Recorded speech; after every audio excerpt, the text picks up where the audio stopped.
Ladies and gentlemen, thank you for staying with us for our finale session today.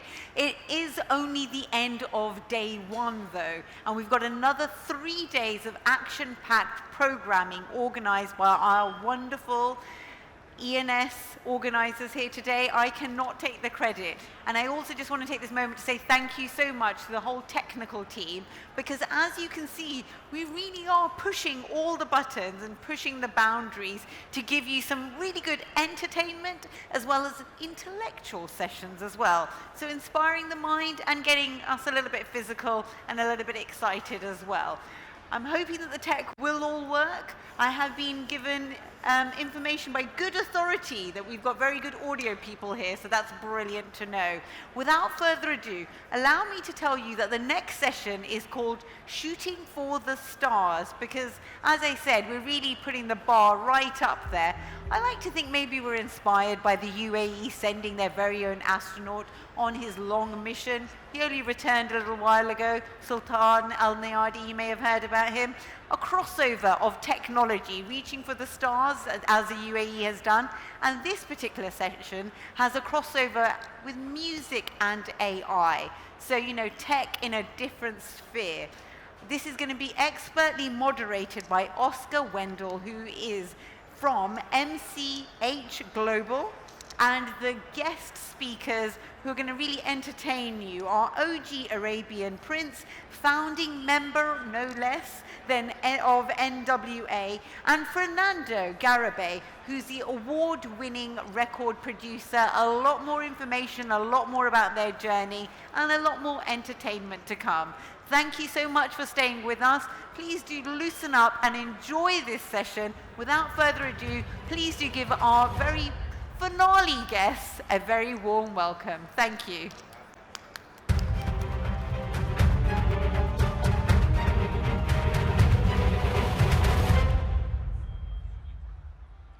Is this working now? It is a true delight for you all to be having stayed so long till the end of the day to experience a truly historical moment when we bring together 3 generations of music titans, and I don't use that word lightly. We have Mr. Ralph Simon, Fernando Garibay, and OG Arabian Prince. Between the 3 of them, they have literally sold probably 1 billion records, and that is not hyperbole. Ralph Simon founded Jive Samba back in the early 80s, developing artists such as The Village People, Def Leppard, Will Smith, AC/DC, and in the 90s, Britney Spears, NSYNC, Backstreet Boys. OG Arabian Prince is the most famous man you never heard of, probably. He is the co-founding member of the band NWA and the co-producer of Straight Outta Compton with Dr. Dre. And Fernando Garibay has worked with more superstars as a producer than probably anyone in the world, I would say. He's a Grammy Award-winning producer of Lady Gaga's second album, Born This Way, and he also produced the first album, Fame Monster. What we're going to be experiencing here today is not just stories about songs past and shooting for the stars. We're going to be experiencing these men talking about technology and production and seeing it live in real time with the use of AI, with mashups of their greatest hits that they've been involved in.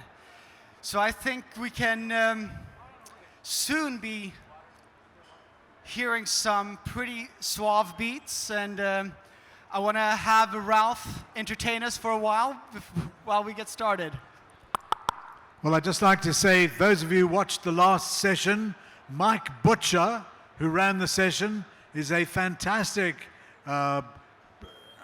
he just knows what's coming next. Always has a terrific sense of what's going on. There he goes, he's leaving the room now, Mike. Mike Butcher. Well done, Mike. But we've got an interesting session for you now because we have on the stage with us, you see, they're just preparing all of the technology. They borrowed all of this equipment from NASA, the space company in Florida that's used for the International Space Station, because if you're a DJ and you're making good music, you need to have good tech. So, for example, they always say there are three important things to have if you're a good DJ. One is good tech, two is good music, and three is good luck. They don't need the luck, they've got all of that, but they're going to be doing some really special stuff for you, and you'll get a sense of seeing exactly how the real specialists in this field, very important, know how to DJ. And DJing is a real skill. Some say it's like being a virtuoso musician. Some say it's like being a virtuoso medical professional, because what you're doing is you're preparing something that touches people's emotions and touches their feet, because the better your music is, the faster their feet will dance, like that lady knows right there. Yes, you, ma'am. Your feet moving yet? Not just yet. They'll move in a little while. So Ralph, you started out as a keyboard player. I started out as a keyboard player. That's correct. And then I realized after just one night, that was not something that I was going to become a multi-billionaire playing the keyboard. So I changed and I got a triangle. And the triangle got me another job, which then made me a multi-thrillionaire, not billionaire, thrillionaire. What is a thrillionaire? A thrillionaire is someone who lives their life where everything that they do is thrilling. That's the key, so that your life is full of interesting thrills. Because after all, if you can have a life full of thrills, you have a really good life. You're the most successful man I know. No, that's what they say. But it's not true, but that's what they say. Let's have a seat so we can hear what these gentlemen are going to be showing us in the next few hours. We got all the time in the world now, so we're going to take it. Welcome, Fernando. Welcome, AP. Hello there. So, what have you got set up for us? Well, we're going to walk you through the history of the creative class, why it matters and why it's symbiotic to our future, and get us to where we're at now with technology and music and art, and to get us to the future, what it looks like with AI, and how can we all invest in ourselves and creativity to better output with AI. So, do you use AI in music? Yeah, so when I use AI, so I started using AI formally in 2011 when we had the first algorithm that would clone equivalent to like a LLM model, clone audio, and so we would give it samples, and I had songs that I wrote with Lady Gaga or whoever, or another artist, and we'd clone Katy Perry. And so we would feed the algorithm Katy Perry's voice, and we'd interchange songs. That was our first introduction to formal AI. Before we lose the opportunity, I want to hear you tell the audience about the Garibay Institute and learning creativity as a skill. So let's go. I have to backtrack a little bit. So my life is I've been known for making hit records and developing pop stars, much like these gentlemen here who are have actually an extraordinary background that we want to get to as well. But my history is I've worked on music that changed culture and made an impact, essentially. And not in a sense of, when you think about impact investing, but more in a sense of as human beings. And so what I created, then flash forward into now, I created an institute that does this for communities that don't have a voice, or communities that want a different story told to the world. So can anyone be creative? That's such a cliche question. Yeah, so I also have a background in academia, so I teach creativity to, at Stanford, I teach creativity to world leaders, and so the answer to that is yes. We must quickly define creativity. Creativity is the ability to create, but it's also a skill that anyone can learn. And I can actually share some of the frameworks later, but anyone can learn this, anyone can be creative, but now I say you must be creative. So Ralph just opened up by saying you got to be lucky, and I think you've been very lucky in life. First being named Fernando and getting all the ABBA records, as you just shared with us, but also getting to know Marauder, who invented disco. And then, to know is that how you pronounce his name? Yeah, Giorgio Moroder. Yeah, just to give you an idea, he invented disco with Donna Summer and who else? Inspired Daft Punk. I mean, he did the Top Gun soundtrack. Legendary guy. And that led to you producing Enrique Iglesias and Ricky Martin and getting to know Jimmy Iovine from Interscope. And that it went on from there. I mean, I just want you to share a little bit, like, you were in the right place at the right time. To what extent did you learn creativity, or you're just born a genius? Okay, so I'll start from this. When I was very young, I learned the world. I tried to understand the world by how it made me feel. And everything came out of that. I was just trying to understand why things made me feel this way. Why things made me feel heartbroken or happy. And it was music that when I heard any sound, I would drop things on the floor and just listen to how they sounded as a baby. And yeah, you know that, right? So that's a different way of learning the world. And as we know, music predates linguistics, formal language, as the oldest way we communicated, as the oldest language. So that was innate, I think. That part was something that I was born with, but we all have it. It just was really loud for me. Everything was really loud, and I felt when I heard a noise, it made me feel something. And over time, I learned to articulate it. Like that's where the skill came in. And then I developed a skill that I can understand the world by how the noise made me feel, including language. And so I learned English through listening through lectures on broken radios. And that's how I learned English. And because I didn't understand the words, but I understood how the words made me feel. And from that perspective, I was able to learn language, formal language. So flash forward to meeting Giorgio Moroder and people of that extent as a 13-year-old going to university. Then at 16, I have my first #1 record. I realized that it's people.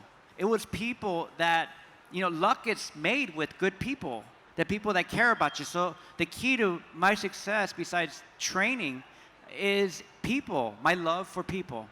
So I started this journey of making hit records to realize that it wasn't music that I love. It was what's underneath that. I love people. So serendipity, luck, played a part in it, but my compass was very clear from the get-go, right? It was that how can I better serve humanity, each other, through love, that gave me the timing, I should say, rather than luck. The timing to be in a place where I found people that felt the same way as I did. And Giorgio Moroder, Jimmy Iovine happened to be some of the few that did. Talk about timing and serendipity.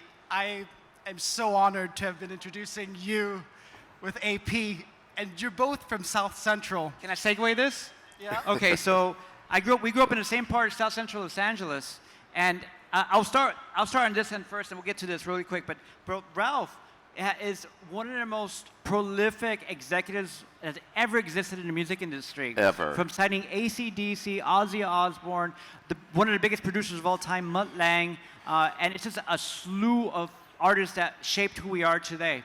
Then we have the pioneer of hip hop, and this gentleman also was known as Professor X, right? That was your other career as a DJ producer. Created, alongside someone you might know, Dr. Dre, the most prolific rap group of all time, NWA. So straight out of Compton. So where I fit in this is, I'm like in the middle because we grew up in the same neighborhoods, South Central Los Angeles and Southeast LA. And I saw gangsters cruising to his music. And then one day, all of a sudden, we saw the same gangsters listening to Morrissey and British music was being super sensitive and vulnerable, right? So I saw like a week of everyone dealing guns in their cars, from their cars, to all of a sudden those same dealers listening to really emotional music by Morrissey and the Smiths and Depeche Mode.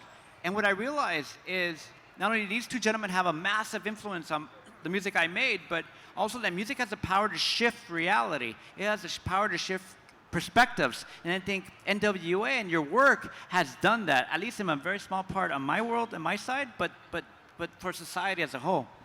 How many people here know what rap is? Anybody know what rap is? I'm sorry. My fault. My bad. No, so it's amazing that we are, ooh, my God, I'm old. I'm about 18, 19 years older than this guy. So, you know, he listened to our music when he was young.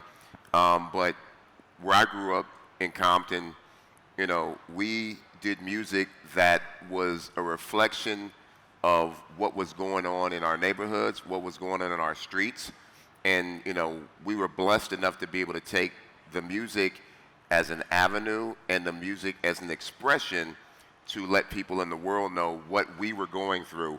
And we had no idea whatsoever that that expression would turn into the Rock and Roll Hall of Fame, would turn into Dr. Dre being a billionaire and Ice Cube being on movies all over the place and me traveling the world doing technology. So music, for anyone here who is in the music, who has a family member in the music, who has children that are bugging you to death or getting on your nerves because all they want to do is music, give them a shot, because that music is an avenue onto other things. I'm a technologist, I'm a futurist, but my first record I made when I was 16 years old, and I had no idea I would be from there to here with these amazing people on stage, but here I am, right?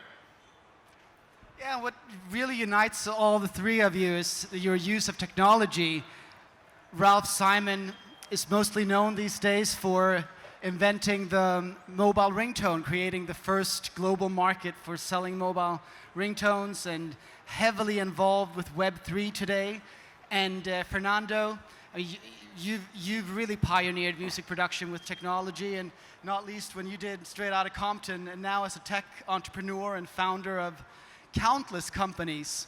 It's such a joy to have you talk about technology and the role it takes in entertainment, music, and creativity. Can you share, starting with Ralph, if you may interject, share us the history where tech was when you started, what it, you know, analog tape machines to how records were made, distributed physically, and then we can walk through each version of how it evolved as a technology, music as a technology, and equally distribution process as a technology, and why that matters. Who would ever think that we have a bunch of producers and musicians who have successfully exited a few companies who are building tech and working with new tech? That's right. One's got to think, going back 20 years ago, the Linn drum machine. How many of you heard of a Linn drum machine? If you wanted beats, that's what you used. That gave you computerized, basically tape loops to give you drum patterns. Now, of course, this is all done digitally, and this was before digital, and this was at a time when music was being stolen to a large degree, and it was really until the world of streaming where a lot of the illegal use of music, and of course that would take music and the music royalties away from the makers of music, the writers of music, the producers of music. So things have definitely changed. Digital is good, and I would say with these two gentlemen here alongside me, they are definitely the GMM characters of the music business. Does anyone know what a GMM character is? Anybody? Okay, good mischief makers. That's what they do. They're good mischief makers. They make great music, and they make great experiences so that people can become trillionaires. Wow, that's an amazing, thank you, sir. I appreciate that. I'm going to use that back at home. But you know what? One thing that we are, and we talked about this on another stage, we are, in essence, movers of people. We look at you as an audience and figure out what makes you move, what makes you tick, how to make you happy, how to make you sad, how to make you feel a way that you felt when you were a child, that music that you heard growing up. You know, we try to bottle that up and produce that and put that back out into the marketplace. And, you know, when I first got to meet Fernando, it was such an amazing experience because, you know, I followed Lady Gaga's journey and her music, and I was like, wow, you know, like, there's so much feeling, there's so much into that music. And then when I met Fernando, I was like, oh, now I know why, because he knows how to tap into that secret sauce, that what we call, you know, there is a certain formula to making hit records and hit music, as well as there's a formula to making great technology as well. And we'll get into AI soon because we've been having a long debate on AI. So tell me a little bit about the project with Lady Gaga and how you guys made that song on the road. Yeah, I think the AI I think is very important. Not to, if I can just touch on that for a second, music has always been a technology. Beyond being a language, music songwriting has been a technology, and it's a way to give the world access to their feelings. Their you know, how many of us are songwriters? Raise your hands. Okay, one. Okay. Two. How many? Two. How many write poetry? Okay. Okay, still a minority. How many keep a journal? Ah, interesting. Aha. Okay, how many write messages on social media every single day? That's pretty much everybody, right? Okay. Everybody's. So that's pretty much a majority. So what we see is, without this creative expression, we lack access to our unconscious, right? We lack access to our innermost, you know, the human experience is not words. It's only 10% of our brain activity at most, and that's through our Broca center of the brain. So what gives us access to who we really are and what we really are the arts, and have always been a purveyor. The arts have always been our instrument and technology to have access to who we really are. And so that's something that we know when you discover the next big act of pop music, pop band, rock and roll band of all time, which you've done several times. And that's what you know when you create music that defines a genre and creates music that people can stand by and feel represented by, right? That deep understanding of what makes us human is what we're experts in.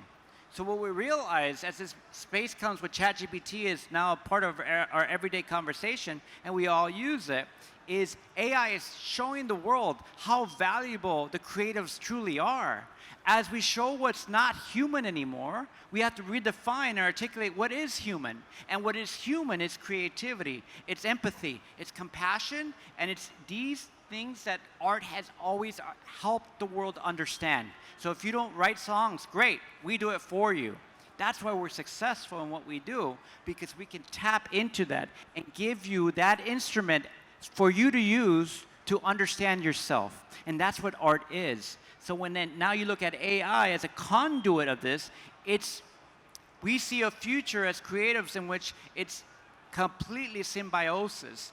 All essentially AI effectively does for us is fast track the process. It is not replacing the human capacity because it's so complicated. We still have not downloaded what consciousness is online yet, so there's no way to gather that data for ChatGPT to quantify or qualify. So that's where we're at.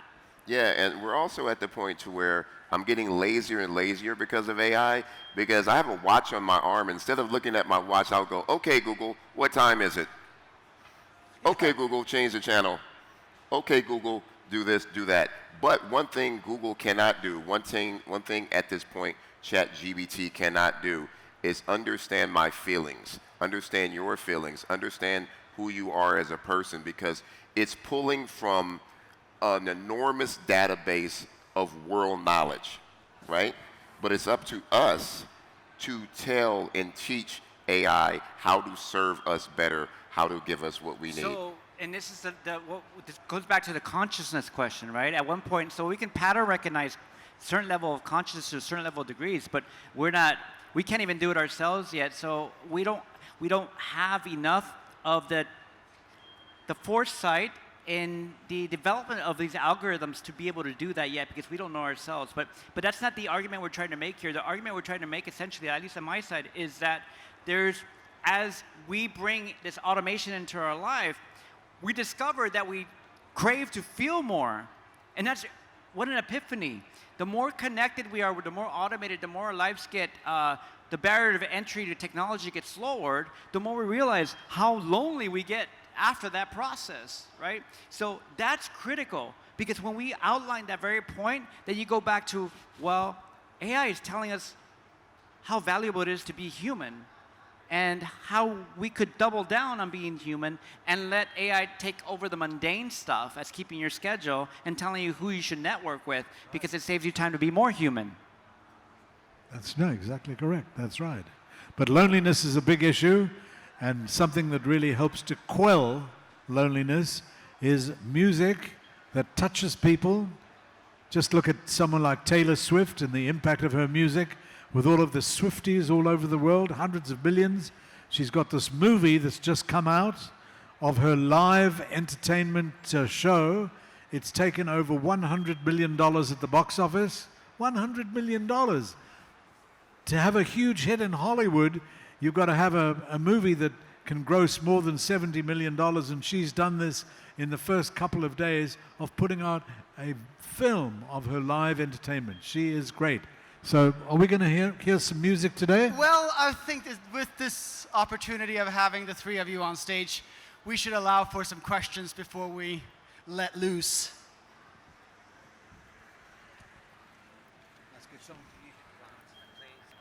Yeah. Hello, everyone. Thank you for your insights and your information. Yeah, sure. So my question is regarding the using of AI and writing. Turn up the volume, please. Yes. So regarding writing music and using the AI, you know, as a singer, I know that when you, for example, sing a certain or say certain words during the singing, I use my emotions in order to express that kind of words specifically while singing. So I know, like, if I will compare it to the scientifically, I would say there are certain vibrations that maybe we as a human can, you know, describe that or, like, you know, understand it. And while hearing it, we know the expression of that kind of emotions. So I would say, would we reach by AI that kind of level where the AI would, you know, express that in terms of, you know, writing the music? I don't know if you understand my question. That's a great question. So, Yeah. so can you think an algorithm understand the very nuanced component of how a vibration of a single voice chord can make, right? So I can prove now where we're at in a second, and I'll show. So I wrote like 5 songs over the past 2 years that I think were good references. So I can put Drake's voice on, Post Malone, Ariana Grande, Rihanna, etc., who are singing my songs, and it's AI doing it. And what I realized, and I've been doing this we do this in our studio all the time, but what it fails to capture is the deep essence of what these artists truly experience. So it can clone it really well, and to the untrained ear, it sounds like, oh wow, it really sounds like her. But there's still something missing. And I can give you what I think is the reason why. And does anyone know the law of thermodynamics? The first law? Does anyone know the second law? Okay, so the first law of thermodynamics is stored energy. And I use this reference as a proxy because when you read a poem or you read some literature and you just read it, like not really interested, you read it, you feel nothing, right? So the first law is stored energy, locked energy. But if you read that same poem by Hume or whoever, and you read it with intent, with an open mind, an open heart, you then, whoa, like that was like you're crying, right? And so that's called a phase transition into the second law of thermodynamics, which is entropy. So That's what it still fails to capture. You see, when an artist sings a song and they're really in touch with themselves and understand their pain, they synthesize that into something we all can connect to. And it's that vibration that's so nuanced and so subtle that why we feel something when we hear Rihanna sing or Taylor Swift. That's why you have 20,000 people waiting outside Taylor Swift's concert who can't get in but are singing her songs outside. That's what can't be captured yet. And I can give you a demonstration of that later. Yeah, and it's so funny, a business partner of mine is Ice-T, the rapper, and AI company used his voice to showcase what AI can do. And he sent it to me, and immediately, because like I said, to the untrained ear, you go, that's Ice-T. But to me, I know how Ice-T actually talks. So the AI said something like, "Hi, this is Ice-T. And when I go to the store to buy a Coca-Cola, I like it," or whatever. But Ice-T, he can make the most simple thing sound epic, right? Because he's such this intense guy. So Ice-T draws out his words, something that AI doesn't know. And Ice-T would say, "Yo, this is Ice-T. When I go to the store, I go get a Coca-Cola." And he draws it out. And when you hear AI, it sounds very, like you said, it has no emotion, it has no feel. Because, and again, I make this argument that you might be thinking, well, you know, algorithm can get to a certain point where we can pattern recognize and decipher all these nuances, right? I don't know. I'm not quite sure about that because it's the intent that can't be captured. It's the intent of the way he said, Ice-T would say something. And back to this, the only comparison I have is these laws of thermodynamics. There's something that gets unlocked, this phase transition that happens when you truly express yourself with intent. When I talk and I really care about what I'm talking, I can make the hair on your wherever raise, right? Because I am, with intent, knowledge transferring that information, that limbic information onto you. And without that transference of that limbic engagement, your heart, soul, onto a recorded medium, it can't get locked. And without that locking of that emotional information, you have no authenticity, so you feel nothing. That's what AI can't do. You want to play some of those? Yeah, let's play Let's hear some some music. AI stuff. Dance to I want your the opinion. music. Share your opinion because you've been in a room with artists and how they synthesize trauma to create that very thing that makes all of us connect and want to learn more about this Yes, process. a lot of artists like to get creative tension in the recording studio, or now, of course, recording at home, because with so much software on laptop computers, people doing it all at home. And in fact, now will be an opportunity to really hear two great professionals who have a deep understanding of how to create those moments. Do it. Performing together for the first time, Fernando Garibay and OG Arabian Prince. Yeah, let's hear it from them. Give them a big round of applause. So we'll take you through a quick history of some of our hits, but I want to have Arabian do that. We're going to mix it up. But I do want to share this very case point because I think you brought up a great question. We're at this threshold of humanity where we're looking at this existential threat of AI replacing what humans do. And again, I argue that we're doing the opposite. We're actually showing how we're more human than ever, and how we need to expand on being human and understanding the world through our feelings. Without obviously limiting the biases, but I'm going to show you. So I wrote this song, and with one of our artists, and I can't mention who the artist is, but it wasn't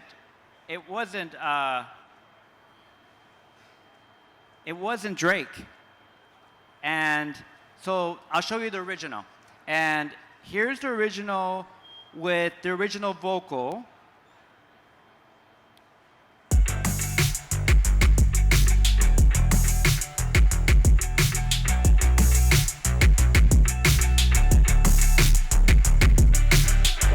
I had to go to jail for the tour. I hate you when I come back to New York. I could be a piece through the wall. I could be a Tupac or Shakur. You You don't wanna Yeah, catch I know that what you're body. talking about. Yeah. I ain't never trust no thotty. Wife no side piece. Put her on the ice like hockey. I be ASAP like Rocky. Getting that broccoli. Wish a nigga would try to stop me. Let it ring off like the boss papers. You know I get money, little bitch, I've been on paper. You know we was on the wrong side and the Lord saved us. Cheers with the mind, gotta watch you going crazy. I be in my prime and I feel like LeBron Brady. You know that I'm gone, but you know that you my lady. We can make it run like this forever and fly, baby. I had to go to Europe for the tour. I hate you when I come back to New York. I could be a piece through the wall. I could be a Tupac or Shakur. I had to go to Europe for the tour. I hate you when I come back to New York. I could be a piece. So let's get Drake in here now. Be a Tupac or Shakur. I can be a beast to the wall. You can be with me, I give you more. We having them dreams we can solve. You can be that woman I adore. I thank you, my Lord. Damn me this far. We went out wide. I had to do it. I had to go hard. Doing this for me. Doing this for us. I had to go to jail for the talk. I hate you when I come back to New York. I could be a piece to the bar. I could be a two. I had to go to jail for the talk. I hate you when I come back to New York. I could be a piece to the bar. I could be a two. There you go. So no one's ever heard that before. We never released it. And I don't think Drake never heard that before either. So that's not Drake, obviously, but you hear the difference. You hear, I can't say who the other rapper is, but he's pretty amazing. But yeah, but you hear the difference in someone who means it, even if you don't understand like what he's saying, you feel the intent.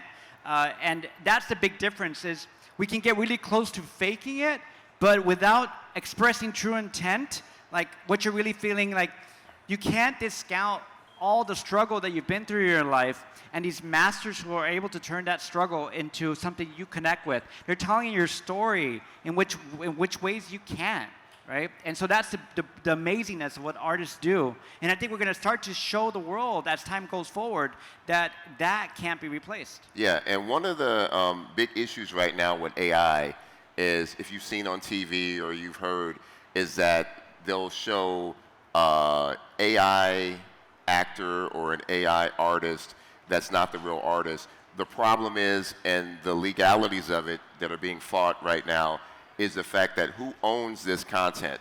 If you use AI to create a Drake song with Drake's voice, who actually owns that content and who should get paid for that content? So that's something that's, I believe, as an artist, no matter who makes it, if it's my voice, if it's my style, I should get paid for it. But there's a big fight on that. The answer to that, I think, lays in we can't solve the same problems with the same mind that created it. We have to get outside the boundaries of what we understand of authorship to move towards the next innovation of this epistemological question is, what is truly yours? For the history of time, we called originality and authorship as yours because you wrote it down on paper and you published it, etc. That's not really how essentially authorship works. Authorship, any creation of any intellectual property, content, music, film, etc., is derivative of the past. It's built on past. It's built on combinatorial, which is combining ideas from the past. It's built on a cumulative model, which means combining and adding to those ideas and accumulating them over time, and you hope to get something original. All right, let's hear another one. Okay, so this is another song we wrote, and it's called Used to This, again, unreleased, but I'll showcase a little bit of this so then we can release it later. But here's the demo singer, our songwriter friend who sang it.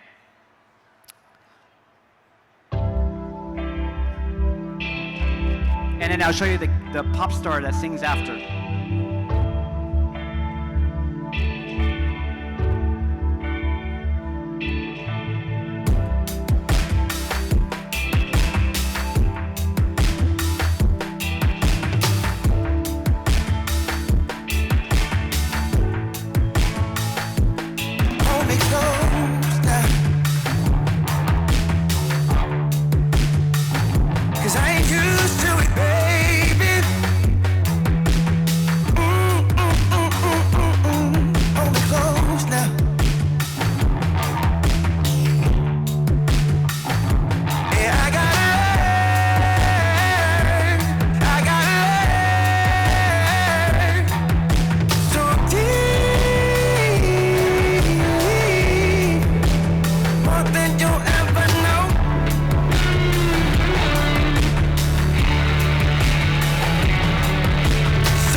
singer comes in.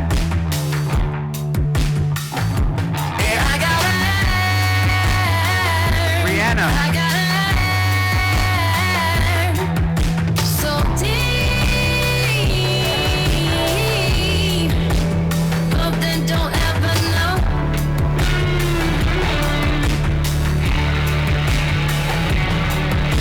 So deep, took a day let you go.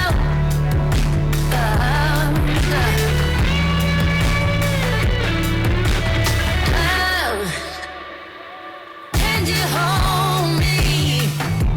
It's I ain't used to be loved like this. I ain't used to be loved like this. Living up love. Can you hold me close? 'Cause I ain't used to be loved like this. I ain't used to be loved like this. But I wanna learn. Yeah, I gotta learn. Oh, jingle days. There you go. That's Rihanna singing AI with one of her songs we wrote. And you know what's crazy about AI is how fast it's moved. I mean, last year we didn't hear this. So within the last year alone, we've seen such an advancement in AI. So we talked about this earlier. How soon do you think we're going to get to where AI is pretty much just dominating everything we do? Well, I think as you see, I'm using it as a tool. I just can't get her in the studio, so I'm going to just use a demo, right, of her voice. But I wouldn't release this without her singing it, because I still don't think it still captures, again, this transference of intent, this transference of emotions. It's not there. Will it get there? Yeah, I think it's getting there where we can enjoy it, right? But there's still, think of it as a commodity. When you think about it as a commodity, you're seeing this higher value for handmade goods, right? Like if you buy something from a boutique like Hermes or a really high-end brand, I think it's a good proxy example that I think humanity is going to seek the true artist, the true recording, that's where we're heading toward this space. But you can hear it, it's getting very convincing. But I still can't get that effect without a great song. I still can't get that effect without a great singer singing my demo and then just drop it on one of these platforms to shift the vocals for Rihanna's algorithmic version. Yeah, we can't do this without the human still. And we won't be able to do this at a level of authenticity without the human. Right. Amazing. Any words from you guys over here? They mighty quiet over here. Come on, keep going. I want to hear more. So I'll give you a few more examples, and I'll take any questions before we continue. Yeah. We got people. Let's get the mic. Roll that mic. Where's the mic? Oh, it's coming. It's kind of cool when people ask questions. It makes you feel like you're needed, you're wanted. You take the whole DJ, you know? you get the feedback, right? You know exactly what they want to ask and what they're interested in.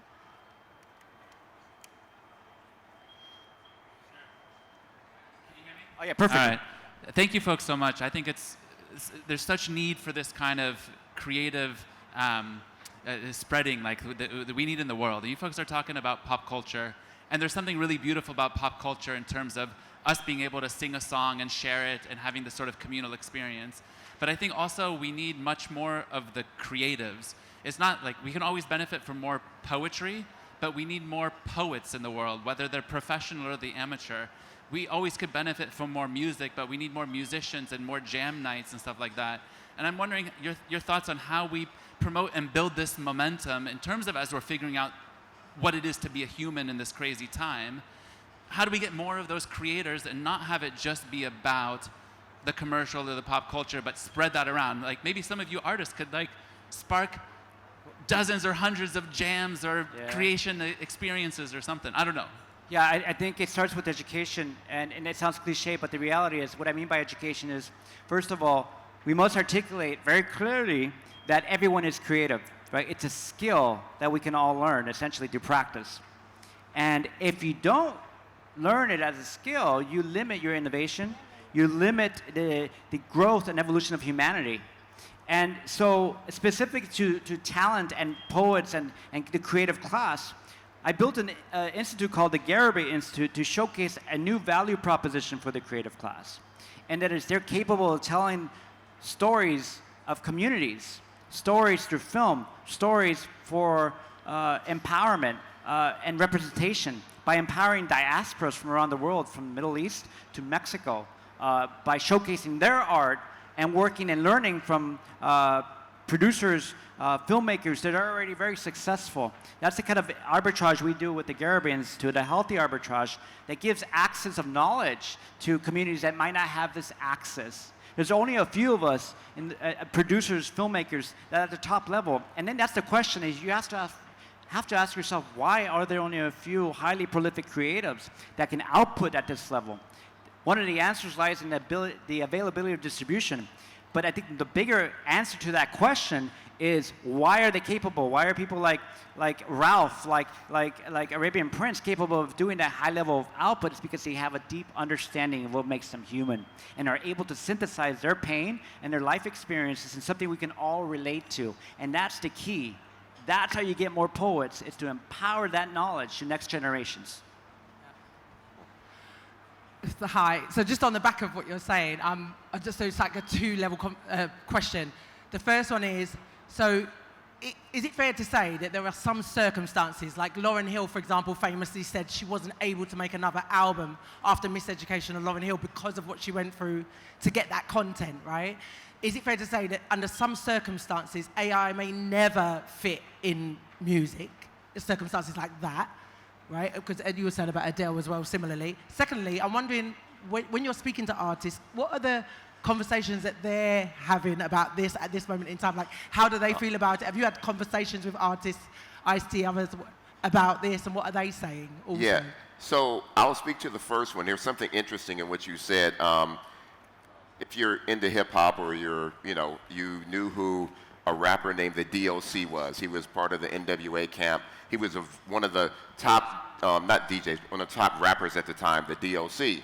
And during his first album, which was a smash hit, it went platinum, he got in a terrible car accident which severed his vocal cords. And now, to this day, he talks with a very, very bad, raspy voice, right? Like this, and you can hardly hear him talk. AI will help him do another album if he wants to go down that route, because as a writer, he's such an amazing writer. He wrote most of the stuff on, Dr. Dre's albums and some of the NWA albums. So for him, I think AI is going to be a blessing to help him create and express himself and hear his voice, even though he personally can't do that himself. And I'm going to let you take the second question. So the first question is, do you think AI will have its place, rightful place, the technology specifically, in the artist expression, maybe post-mortem, right? So the answer is yes, absolutely yes. We're only, I think, 6 months maybe away from truly nailing this process down. Maybe even sooner. I mean, there's just been showcased already. This is original content, it hasn't, but. Okay, so I think yes. I think that if I bring in a demo singer that can sing in the style of Frank Sinatra, and I just upload it, I can get really close because the intent of the demo singer already has a deep love for Frank Sinatra. So I think it will translate. So yes, that's about to happen. As far as what makes what we do integral to the creative process and how we help artists, well, I think that one of it is that we can ask certain questions to get an artist back to their 7-year-old, 5-year-old, 4-year-old self when they experience the most pain in their life, right? And then we can prime them to be in a place where we remind them why they decided to do this in the first place. Questions like, if you had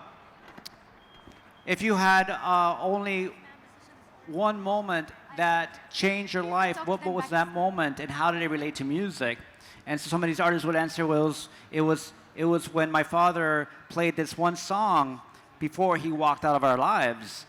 And there you go, that's our song, right? It's our starting point to our song, because now the artist has showed up emotionally. It's these very nuanced skills that are catalysts to creating great, extraordinary content. Well, ladies and gentlemen, I'm afraid we've been beaten by the clock. not beaten by anything other than that. So we'd like to thank you for being part of this. Please put your hands together, and a big round of applause, Fernando, to AP, the Arabian Prince, also to Oscar Wendell, who's the man that put it all together. We hope that you found that this was intuitive, instructive, interesting, and that it gave you some idea of what happens in the creative process. Of course, if you can be creative, whether it's in tech or in computers or in music or in your thinking, the whole idea is to think of what's coming next and how you can be part of it. So, ladies and gentlemen, we'll return to our interlocutor. Thank you very much for being part of this. We appreciate your watching. Thank you very much. Thank you very much. Thank you. Before I interrupt and take over the stage, we of course need to get a wonderful group photo with you all. To mark this event, I'm going to ask AP. Yes, exactly. Should we all be behind the DJ desk here? Oh, yes, I think we need a photograph to commemorate this moment. What a stroke of genius by the ENS organizers to get such talent over such generations, genres. Oh, they want to take a photo real quick. We're going to get a photograph. Fantastic.